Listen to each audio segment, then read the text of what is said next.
الحمد للہ وحدہ والصلاة والسلام علی من لا نبی بعدہ اما بعد فاعوذ باللہ من الشیطان الرجیم بسم اللہ الرحمن الرحیم قال اللہ تبارک و تعالی فی القرآن المجید الا ان اولیاء اللہ لا خوف علیہم ولا هم یحزنون الذین آمنوا وکانوا یتقون لهم البشرى في الحیاة الدنیا وفی الآخرہ لا تبدیل لکلمات اللہ ذالک هو الفوز العظیم صدق اللہ العظیم۔ عزیزان من، آج 29 صفر المظفر ہے۔ 29 صفر المظفر کو ماہ شریعت، مہر طریقت، تاجدار گولڑا حضرت سیدنا پیر مہر علی شاہ گولڑوی رحمۃ اللہ تعالی علیہ آپ کا یوم وصال ہے، تو آپ کی خدمت کے اندر ہدیہ تبریک پیش کرنے کے لیے آپ کا تعارف، آپ کی دینی خدمات آپ کی خدمت کے اندر پیش کروں گا۔ تاجدار گولڑا پیر مہر علی شاہ رحمۃ اللہ تعالی علیہ رسول اللہ صلی اللہ تعالی علیہ وسلم کے سچے عاشق رسول تھے۔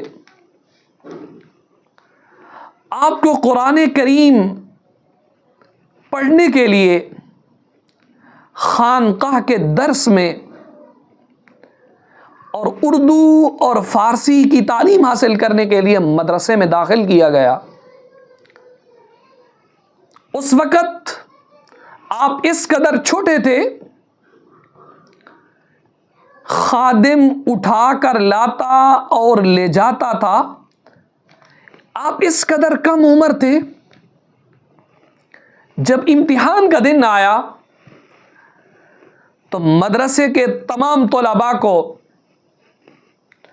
راولپنڈی کے اندر لے جایا گیا۔ اس وقت بھی آپ امتحان دینے کے لیے جا رہے ہیں، لیکن آپ کو خادم نے کندھوں پر اٹھایا ہے۔ امتحان لینے والے نے سب سے پہلے آپ ہی سے سوال کیا، جس پر آپ نے فوراً صحیح جواب دے دیا۔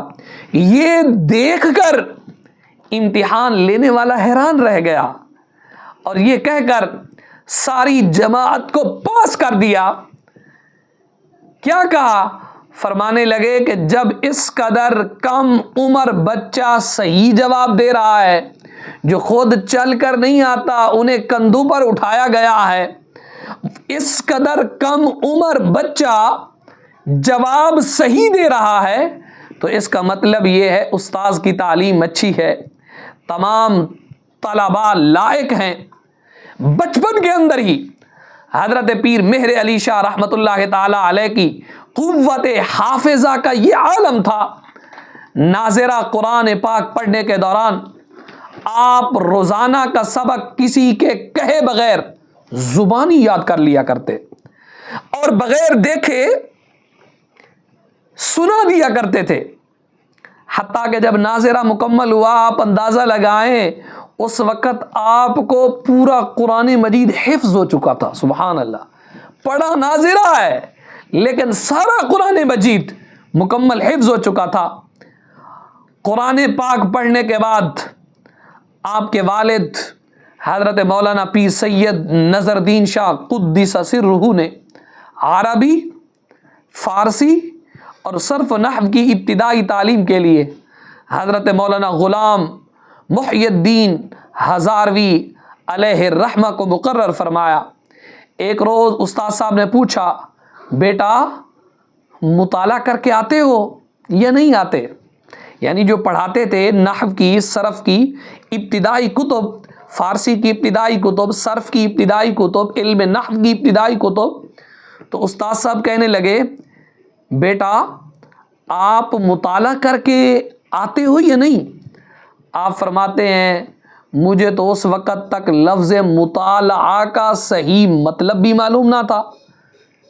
تاجدار گولڑا پیر مہر علی شاہ فرماتے ہیں، مہر منیر کے اندر یہ لکھا ہے، فرماتے ہیں میں نے یہ سمجھا مطالعہ اور زبانی یاد کرنے کو کہتے ہیں، لہذا اگلا روز آیا میں نے پورا سبق زبانی سنا دیا، جس پر استاد صاحب کی حیرت کی انتہا نہ رہی۔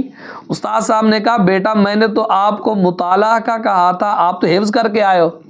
تو تاجدار گولڑا پیر مہر علی شاہ رحمۃ اللہ تعالی علیہ نے عرض کی، استاذ جی میں نے یہی سمجھا کہ آپ فرما رہے ہیں مطالعے کا مطلب یہ ہے کہ آپ اس کو زبانی یاد کر کے لائیں، اس لیے میں اس کو زبانی یاد کر کے لایا۔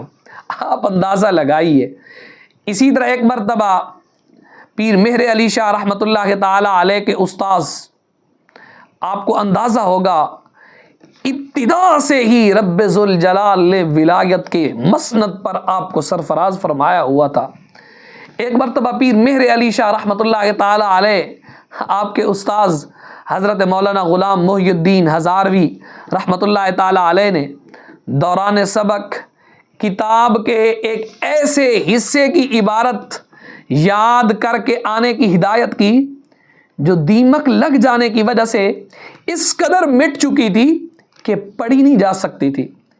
جب آپ رحمۃ اللہ تعالی علیہ نے عذر پیش کیا کہ جو عبارت کتاب میں موجود نہیں ہے استاد جی اسے کیسے یاد کیا جا سکتا ہے، تو استاد صاحب نے غالباً آپ کے مادر زاد ولی ہونے کی تصدیقی غرض سے کہا میں نہیں جانتا، اگر کل یہ عبارت یاد نہ ہوئی تو سزا ملے گی۔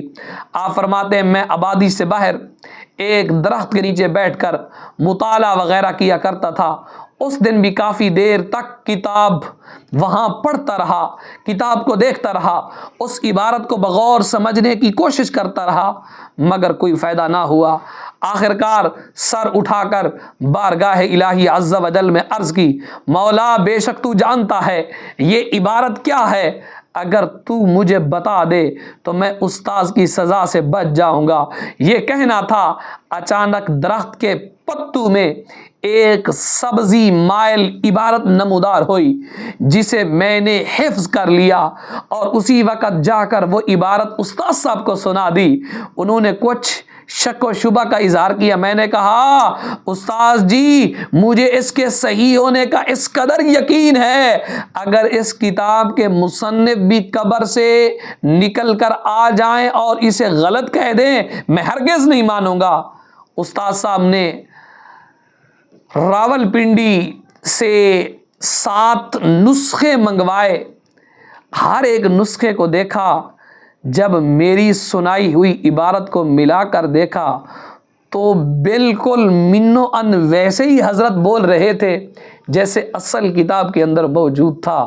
آپ اندازہ لگائیے اگر لفظ مٹ جائیں نظر نہ آئیں، رب کرم کرے درختوں کے پتوں پہ لکھوا کر پیر مہر علی شاہ کو سبق سکھا دیتا ہے، دین کی تعلیم دے دیتا ہے۔ گویا کہ پیر مہر علی شاہ رحمت اللہ تعالی علیہ کی شان کس قدر بلند و بالا ہے، کس قدر عظیم ہے۔ حضرت پیر مہر علی شاہ رحمت اللہ تعالی علیہ آپ دور طالب علمی سے ہی ریاضت و مجاہدات کو آپ نے اپنا معمول بنا لیا تھا۔ دوران تعلیم آپ رحمت اللہ تعالی علیہ کو گھر سے ماہانہ جو خرچہ ملتا تھا آپ اسے غریب طلباء میں تقسیم فرما دیا کرتے تھے، خود عموماً روزہ رکھتے یا فاقہ کرتے تھے، البتہ شدید بھوک کے عالم میں طلباء کا بچا ہوا کھانا تناول فرما لیتے تھے۔ آپ کے اس ایثار، جود و سخا، ریاضت و مجاہدے کو دیکھ کر وہاں کے تمام طلباء اور دیگر لوگوں کے دلوں میں آپ کی بڑی عقیدت تھی۔ آپ کی شان بلند و بالا ہے۔ حضرت پیر مہر علی شاہ رحمت اللہ تعالی علیہ آپ صحیح معنوں میں اللہ کے ولی کامل تھے، بزرگ عالم دین تھے، درویش صفت انسان تھے اور ماہر علوم عقلیہ و نقلیہ تھے۔ رب ذوالجلال کا بڑا کرم تھا، رب ذوالجلال کا بڑا فضل تھا آپ کی ایک کرامت ملاحظہ کیجئے، آپ رحمت اللہ تعالی علیہ مسجد کے اندر جب نماز پڑھنے کے لیے تشریف لاتے، آپ نماز پڑھایا کرتے تھے، آپ جب نماز پڑھانے کے لیے تشریف لاتے، ایک موچی تھا جو بیمار رہتا تھا، بہت بیمار ہو گیا، ہر وقت حضرت کو کہتا آپ مجھے دم کر دیں، آپ مجھے دم کر دیں۔ نماز پڑھنے کے لیے آتا، حضرت بھی تشریف لاتے تو آپ دم مبارک فرما دیا کرتے تھے۔ تو ایک مرتبہ اس قدر بیمار ہو گیا، اس کو فالج ہو گیا، اٹھا ہی نہیں جاتا تھا، حرکت تک نہیں کر سکتا تھا۔ تو آپ نے فرمایا دم آپ کرتے تھے لیکن آپ وہ ٹھیک نہیں ہوتا تھا۔ تو ایک دن آپ فرمانے لگے اسے لے جاؤ اس کے گھر کے اندر، یہ نہیں ٹھیک ہونے والا، ابھی اس کے ٹھیک ہونے کا وقت نہیں ہے۔ کافی دن گزر گئے، کافی دن کے گزرنے کے بعد آپ ان کے گھر کے اندر تشریف لے گئے۔ کیسے مشفق انسان تھے، کیسے مربی و محسن تھے۔ آپ ان کے گھر کے اندر تشریف لے گئے اور فرمایا اسے باہر لے کر آؤ۔ جب آپ کو باہر لایا گیا اٹھا کر، اس موچی کو، کیونکہ اٹھ تو سکتا نہیں تھا، فالج ہو گیا، حرکت تک نہیں کر سکتا تھا، آپ نے اسے دیکھ کر فرمایا اب دم کروانا ہے۔ وہ کہنے لگا حضرت جی دم کرتے ہو کب کے کر رہے، ٹھیک تو ہوتا نہیں ہوں، آپ دم کرتے رہتے ہیں تو آج کیسے میں ٹھیک ہو جاؤں گا۔ آپ نے فرمایا اچھا، آپ مسکرانے لگے، آسمان کی جانب آپ نے نظر اٹھائی اور اللہ کی بارگاہ میں دعا کی اور دم کیا، اور دم فرمانے کے بعد فرمانے اٹھ کھڑا ہو چل۔ کہنے لگا حضرت میں کیسے اٹھ سکتا ہوں، میں تو حرکت نہیں کر سکتا۔ آپ نے فرمایا آج پیر مہر علی شاہ ایسے نہیں آیا، پیر مہر علی شاہ رب سے منوا کے آیا ہے، رب کی بارگاہ سے اجازت لے کے آیا ہے۔ رب نے فرمایا اے مہر علی دم تو نے کرنا ہے، شفا میں نے دینی ہے۔ آپ نے فرمایا اٹھ کھڑا کیوں نہیں ہوتا، وہ اٹھا، حرکت کرنے لگا اور چل پڑا، فالج جاتا رہا، بیماریاں جاتی رہیں۔ کیا شان ہے پیر مہر علی شاہ کی، دم کریں تو فالج زدہ مریضوں کو بھی آپ شفا عطا فرما دیتے ہیں۔ دعا ہے رب جل وعلا کی بارگاہ میں رب تعالی تاجدار گولڑا پیر مہر علی شاہ رحمت اللہ تعالی علیہ کے فیضان سے ہمیں بھی ذرہ نصیب فرمائے۔